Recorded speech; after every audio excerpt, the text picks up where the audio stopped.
Indonesia invested heavily into their power infrastructure to address some of the energy shortage they saw about 2 decades ago. What's more interesting is where that power is coming from. And based on certain estimates from the IEA, they see that almost 70% of power that is consumed, at least domestically in Indonesia, actually comes from coal. And there are these aggressive and very ambitious decarbonization plans that Indonesia has committed to and will have to do, which will mean a lot of these new coal-fired plants will have to be converted in some way, shape, or form. This is where Mitsubishi Heavy Industries comes in. They've been in the power sector of Indonesia for decades, and they see a lot of opportunities, actually, and a big role that they can play in helping Indonesia convert some of these coal-fired plants and make the shift towards more green, renewable sources of electricity. We spoke to Toru Yoshioka, the president director of Mitsubishi Heavy Industries in Indonesia, to ask him what exactly those challenges and those opportunities are, and what role Mitsubishi Heavy Industries sees in playing, at least, in Indonesia's attempt to try and shift towards some of these greener sources of energy. Here's what he told us.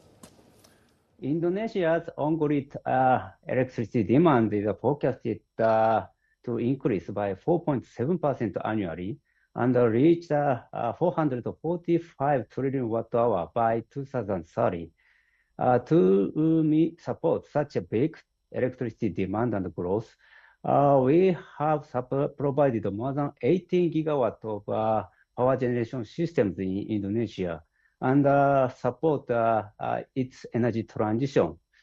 One example is that we have supplied a high-efficiency gas turbine combined cycle power plant in Indonesia, 500 megawatt Muara power plant, for which our gas turbine combined cycle technology is applied, has already started operation in 2021 and supplied stable electricity to the important infrastructure facility and many residents in Jakarta. And we also have so many experience to supply the geothermal power plant in Indonesia. We are now supporting the Pertamina geothermal energy for the construction of 55 megawatt Lumitbara Unit 2 geothermal power plant in Palembang district. Also, Indonesia has many remote islands that are off the grid and rely on the diesel engines for power supply. We are supporting them to in the transition to apply our triple hybrid power generation systems, named as E-blocks, or a replacement to the gas engine, so that they can reduce the emission while getting the stable electricity even in the remote island. Do you think that Indonesia can possibly achieve decarbonizing itself at an acceptable pace, given given the size of how much is generated from coal power plants, and just how feasible or how realistic is it for them to hit that target of decarbonizing, given how much they depend on coal power? Decarbonizing of Indonesia's energy systems require a range of technical solutions, especially coals dominate the country's electricity mix.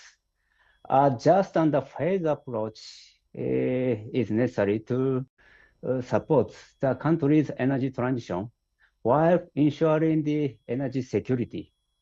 Renewable energy like wind or solar is important, but the issue of intermittency remains to be resolved.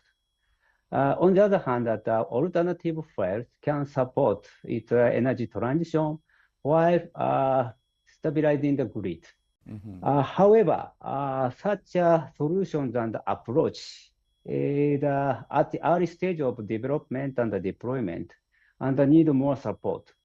Collaboration with stakeholders across sectors is very important to accelerate the adoption of the solutions. We have the technological capabilities to support its energy transition and working with many stakeholders in Indonesia to study financial and regulatory framework that are necessary to encourage the adoption of these solutions so that Indonesia can reduce the emissions while continue to utilize the existing infrastructure to meet its big energy and economic growth.